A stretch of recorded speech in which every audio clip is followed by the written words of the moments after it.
Hey, so just getting ready with a wee glass of wine. That's how much the wine is. I haven't drank loads of it. That's all I poured. And getting ready for bed. Had a really nice day. Did the West tour today. I woke up to insane amounts of rain pounding against my window this morning. And strangely enough, or fabulously enough, shall we say, it did not last during the, I'm trying to get comfortable here, during the day. In fact, it cleared up really nicely. In fact, it was really quite hot. I was quite sweaty most of the day, shall we say. And I had a really nice trip. I had some nice people. I had a lovely Polish couple on the trip. A new friend, Julia, who's a travel writer, my age. We had a lot of fun. We went out for some food and to a craft beer place tonight after the tour. Also met the lovely Sabina from Germany. Yeah, it was a really nice trip, really nice people, and really, really fun. Some beautiful shots, which I've posted, so you will have all enjoyed those by now, I hope. So, yeah, it was a really good day, except it took over an hour for the driver to show up because of traffic, because of the rain, apparently. And yeah, it was really bad rain in the morning, but there wasn't any rain when I woke up, so it stopped by then. And it just didn't seem to show up for ages. But I do have Alberto, my fabulous concierge, and I think he's a hotel manager, to be fair, said that we'll all get into a different room tomorrow after I explained to him about the noise in the street, which actually doesn't seem bad tonight, and also the leak in the bathroom, which he did seem kind of concerned about because you don't want to have leaks going on in your hotel. Floor could fall in. So that's good. I'm still drinking last night's cheap wine, so I haven't been being a super alcoholic today, though I have plenty of drinks, of course, because I've got to do something like with alcohol, of course. So yeah, quite a fun day today, but I think I'm gonna try to sleep. I've not been sleeping very well. Could just take a sleeping tablet.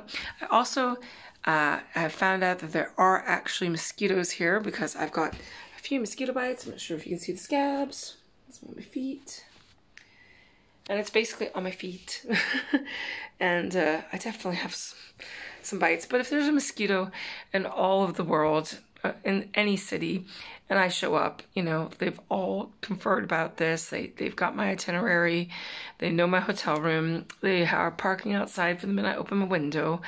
This is what mosquitoes do. They long for my delicious red wine blood, and they bite the fuck out of me. So yeah, I've got some fabulous bites right now, and I did look it up, and there are mosquitoes in Madeira, just not swarms of them, whatever that means. There's also wild cattle, which I thought was quite cool. It's me, just gangs of cattle. I thought I was in India for a minute. I went, are we in India? Started screaming. I think the driver thought I was insane, but my fellow travelers were laughing quite a bit, so because it did seem like we're in India, just random cattle walking down the street when we got up in the mountains. I mean, the hills here, the mountains, it's really, the views and the beauty here is second to none. It's really lush, really beautiful, really tropical. I can't imagine going somewhere and being outdone by the beauty that exists in this country. I don't know how I didn't know more about this place before, because it's really fantastic.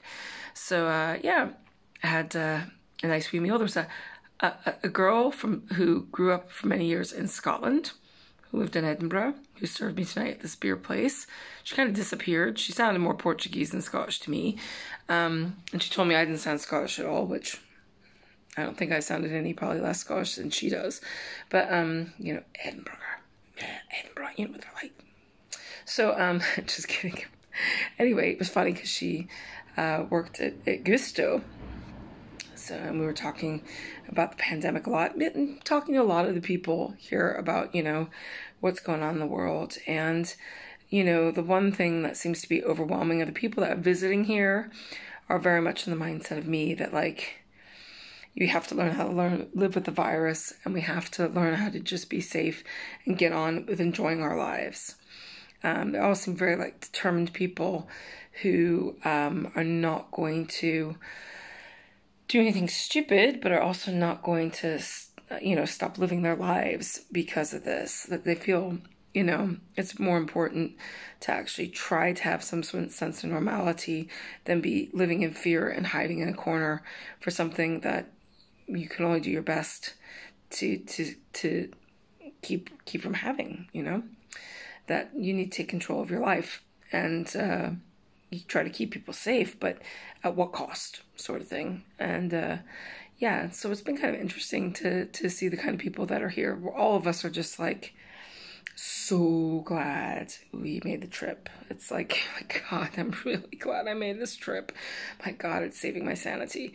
We're all pretty much saying the same stuff. It's kind of funny. And there's been some really, really nice people. I really haven't met anyone that seems like big holiday time, fuck y'all, or anything like that. It's all like really nice, interesting, down-to-earth people who just really want to try to, yeah, enjoy life, you know, in the most basic and nice way. Met some divers, you know, some people who like to hike, some people riding bikes, a lot of outdoor activity type people, a lot of people that just came on their own as well. I'm not the only one. So it's been quite interesting. Anyway, that's enough. I'm quite tired. I'm going to finish this tiny glass of wine and say to mask up, stay the fuck away from me, don't touch anything, wash your damn hands.